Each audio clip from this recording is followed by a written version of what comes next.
Hi guys, helicopter shot എങ്ങനെ simple ആയിട്ട് ഒരു 5 ടിപ്സ് ഉപയോഗിച്ച് നമുക്ക് കളിക്കാം. പ്രധാനമായും നമുക്ക് ഹെലികോപ്റ്റർ ഷോട്ട് കളിക്കാനായിട്ട് 3 ലെങ്ത് ആണ് യൂസ് ചെയ്യുക. ഒന്ന് full toss, over pitch, yorker length. അപ്പോൾ നമുക്ക് ഹെലികോപ്റ്റർ ഷോട്ട് കളിക്കാനായിട്ട് നമുക്ക് ഏതെല്ലാം ലെങ്ത് ഹെലികോപ്റ്റർ ഷോട്ട് കളിക്കാം എന്നുള്ളത് ആദ്യം നോക്കാം. നമുക്കൊരു 22 ഹെർട്സിൽ ബാറ്റ് ചെയ്യുമ്പോൾ നമുക്ക് ഷോർട്ട് ബോൾ ഒരിക്കലും ഹെലികോപ്റ്റർ ഷോട്ട് കളിക്കാൻ പറ്റില്ല. നമുക്ക് കളിക്കാൻ പറ്റുന്ന ബോൾ എന്ന് പറഞ്ഞാൽ ഒന്നെങ്കിൽ ഫുൾ ടോസ്, അല്ലെങ്കിൽ ഓവർ പിച്ച്, അല്ലെങ്കിൽ യോർക്കർ. ഈ 3 ഡെലിവറിയാണ് നമുക്ക് ഹെലികോപ്റ്റർ ഷോട്ട് യൂസ് ചെയ്യാൻ പറ്റുന്നത്. അപ്പോൾ നമ്മൾ നേരത്തെ 3 ഡെലിവറി പറഞ്ഞു, full toss delivery, over pitch delivery, അതുപോലെ തന്നെ യോർക്കർ ഡെലിവറി. നമ്മൾ ഈ ഡെലിവറീസ് കളിക്കാനായിട്ട് എൻ്റെ ഒരു ടിപ്സ് പറയുകയാണെങ്കിൽ, നമ്മൾ സ്റ്റാൻഡിങ് പൊസിഷന് ശേഷം കുറച്ച് സ്ട്രെച്ച് ആയതിനു ശേഷം നമ്മളൊരു ആർച്ച് മനസ്സിൽ കാണാം. അതായത് വേണമെങ്കിൽ വരച്ച് കാണിച്ചു തരാം. ഒരു എത്രയും സ്ട്രെച്ച് ആവാൻ പറ്റുന്നോ അത്രയും സ്ട്രെച്ചിൽ ഒരു ആർച്ച് വരയ്ക്കാം.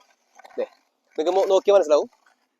ഈ ഒരു ആർച്ച്, ഈ ഒരു ലെങ്ത്, ഈ ഒരു പൊസിഷനിൽ നിന്ന് ഈ ഒരു ലെങ്ത്തിലാണ് നമുക്ക് ഈ പറഞ്ഞ 3 ഷോട്ടും, അതായത് ഫുൾ ടോസ് ആയിക്കോട്ടെ, ഓവർ പിച്ച് ആയിക്കോട്ടെ, യോർക്കർ ആയിക്കോട്ടെ, ഹെലികോപ്റ്റർ ഷോട്ട് കളിക്കാൻ ഏറ്റവും ആപ്റ്റ്.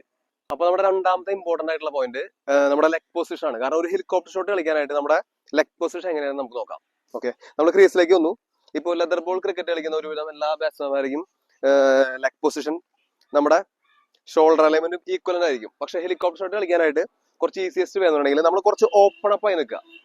എപ്പോഴും ഇങ്ങനെ ഈ ബാറ്റ് പൊസിഷൻ ഇതല്ലാതെ കുറച്ച് ഓപ്പൺ അപ്പ് ആയി നിൽക്കുക. ഈ ഒരു പൊസിഷനാണ് ഏറ്റവും കംഫർട്ട് ആയിട്ടുള്ള പൊസിഷൻ. കാരണം നമ്മുടെ ഈ ഒരു വ്യൂ എന്ന് പറഞ്ഞിട്ടുണ്ടെങ്കിൽ ഒരു ആർച്ച് പോലെ ആയിരിക്കും. ഈ ഒരു വ്യൂ പോയിന്റ് ഭയങ്കര ഈസി ആയിട്ട് നമുക്ക് ജഡ്ജ് ചെയ്യാനായിട്ട് സാധിക്കും. അപ്പൊ നമ്മുടെ next point bat swing and bat position. നമ്മുടെ ഒരു ബാറ്റ് ഹോൾഡ് ചെയ്യുന്ന രീതി എവിടെയായിരിക്കണം, അല്ലെങ്കിൽ ബാറ്റിന്റെ സ്വിംഗ് എങ്ങനെയായിരിക്കണം എന്ന് നോക്കാം നമുക്ക്. നമ്മുടെ ബാറ്റ് പൊസിഷൻ എപ്പോഴും കുറച്ച് ഹോൾഡ് ചെയ്ത് ബോഡിയോട് ക്ലോസ് ആയിട്ടിരിക്കുന്നത് ഏറ്റവും ബെറ്റർ ആയിരിക്കും. ഒരുപാട് വൈഡ് ആക്കി വെച്ചിട്ടുണ്ടെങ്കിൽ നമുക്ക് ചില ഷോട്ടുകൾ പിക്ക് ചെയ്യാൻ ഭയങ്കര ബുദ്ധിമുട്ട് വരും. എന്നാൽ കുറച്ച് ബോഡിയോട് ക്ലോസ് ആയി വെച്ചിട്ടുണ്ടെങ്കിൽ നമുക്ക് ഷോട്ട് പ്രിപ്പയർ ആയിട്ട് പെട്ടെന്ന് സമയം കിട്ടും. അപ്പൊ നമ്മള് സ്റ്റാൻസ് എടുത്തതിനു ശേഷം ബാറ്റ് പൊസിഷൻ നമുക്ക് ഒരു ബാറ്റ്സ്മാന്റെ ഏറ്റവും കംഫർട്ടബിൾ ആയിട്ടുള്ള പൊസിഷൻ ഏതാണോ അത് ചൂസ് ചെയ്യാം. കാരണം പല ആൾക്കാരും നമ്മുടെ ബാറ്റ് ഒരുപാട് ലിഫ്റ്റ് ചെയ്ത് പിടിച്ച് കണ്ടിട്ടുണ്ട്. എന്നാൽ പല ആൾക്കാരും ഇങ്ങനെ ക്ലോസ് ആയിട്ട് നിലത്ത് വെച്ച് കണ്ടിട്ടുണ്ട്. അത് ഒരു ബാറ്റ്സ്മാന്റെ ഏറ്റവും കംഫർട്ടബിൾ സോൺ ആണ്. Next important point bat swing.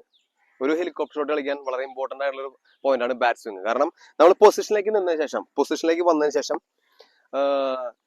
ഇങ്ങനെ ഹോൾഡ് ചെയ്യുന്നവരുണ്ട്, ഇങ്ങനെ ഹോൾഡ് ചെയ്യുന്നുണ്ട്. പക്ഷെ ഇങ്ങനെ ഹോൾഡ് ചെയ്യുമ്പോൾ ഒരു പ്രാവശ്യം ബാറ്റ് സ്വിംഗ് ബാറ്റ് ലിഫ്റ്റ് ബാക്കിലേക്ക് പോകരുത്, അല്ലെങ്കിൽ മുകളിലേക്ക് പോകരുത്. ഈ ഒരു പൊസിഷനിലേക്ക് ഈസി ആയിട്ട് എത്ര ഈസി ആയിട്ട് നമുക്ക് താഴത്തേക്ക് വരാൻ പറ്റുന്നോ അത്ര എളുപ്പമായിട്ട് ഹെലികോപ്റ്റർ ഷോട്ട് കളിക്കാം. നെക്സ്റ്റ് പോയിന്റ് ഐ കോണ്ടാക്ട് ആണ്. അതിപ്പോ നമുക്ക് എല്ലാ വീഡിയോസിലും പറയുന്ന പോലെ തന്നെ ഐ കോണ്ടാക്ട് ബോളറുടെ ഫിംഗറിലായിരിക്കണം. ആ റിലീസിംഗ് പോയിന്റ് എവിടെയായിരിക്കണോ അത് നമ്മൾ വളരെയധികം ശ്രദ്ധിക്കണം. എന്നാൽ മാത്രമേ നമുക്ക് ആ ബോൾ ജഡ്ജ് ചെയ്യാനായിട്ട് സാധിക്കും. നമ്മുടെ നെക്സ്റ്റ് പോയിന്റ് ഹാൻഡ് പവർ. കാരണം ഹെലികോപ്റ്റർ ഷോട്ട് നമ്മൾ കൂടുതലും ഉപയോഗിക്കുക റിസ്റ്റിലാണ് ഷോട്ട് അടിക്കുക. ആ ഒരു ഫുൾ സ്വിംഗിലല്ല ഹെലികോപ്റ്റർ അടിക്കുക. നമ്മൾ എപ്പോഴും പൊസിഷനിൽ വന്ന ശേഷം റിസ്റ്റ് നോക്കിയാൽ മനസ്സിലാവും. റിസ്റ്റ്, ഈ 2 റിസ്റ്റിലാണ് നമ്മൾ ഹെലികോപ്റ്റർ ഷോട്ട് കളിക്കുക. അപ്പൊ നമ്മുടെ ഹാൻഡ് പവർ കൂട്ടാനായിട്ട് കുറച്ച് പുഷപ്സ് വർക്കൗട്ട്, അല്ലെങ്കിൽ കുറച്ച് ഡ്രില്ലുകൾ, അതായത് തെറാബാൻഡ് ഉപയോഗിച്ചുള്ള ഡ്രില്ലുകളൊക്കെ വളരെ യൂസ്ഫുൾ ആയിരിക്കും. ഫസ്റ്റ് ഇമ്പോർട്ടന്റ് പോയിന്റ് എന്ന് പറയുന്നത് നമ്മുടെ ഏത് വെയിറ്റ് ഉള്ള ബാറ്റിലാണ് നമ്മൾ ഹെലികോപ്റ്റർ ഷോട്ട് കളിക്കാൻ ഉപയോഗിക്കുക. അതായത് കൂടുതലും നമ്മൾ പ്രാക്ടീസ് ചെയ്യുമ്പോൾ കുറച്ച് വെയിറ്റ് കൂടിയ ബാറ്റിൽ ഉപയോഗിക്കുക. അതായത് ഒരു hard ball tennis cricket bat ആണെങ്കിൽ ഒരു 1 കിലോ 60-70 ഗ്രാംസ്, അല്ലെങ്കിൽ 1 കിലോ 100 ഗ്രാംസ് ആയാലും കുഴപ്പമില്ല.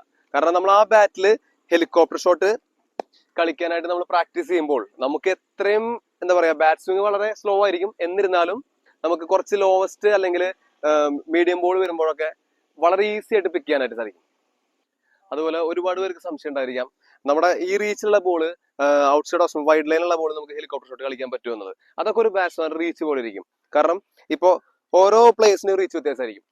എന്നെ സംബന്ധിച്ച് എനിക്ക് ഔട്ട്സൈഡ് ഓഫ് സ്റ്റംപ് റീച്ച് വളരെ പെട്ടെന്ന് വരുന്നുണ്ട്. അതുപോലെ തന്നെ ഈ ഒരു ഏരിയയിലേക്കുള്ള റീച്ച് വളരെ പെട്ടെന്ന്. കാരണം നമുക്ക് പൊസിഷനിൽ നിന്ന് കഴിഞ്ഞാൽ ഈ കാല് ഇങ്ങോട്ട് വെച്ച് കുറച്ച് സ്ട്രെച്ച് ആവാൻ സാധിക്കും.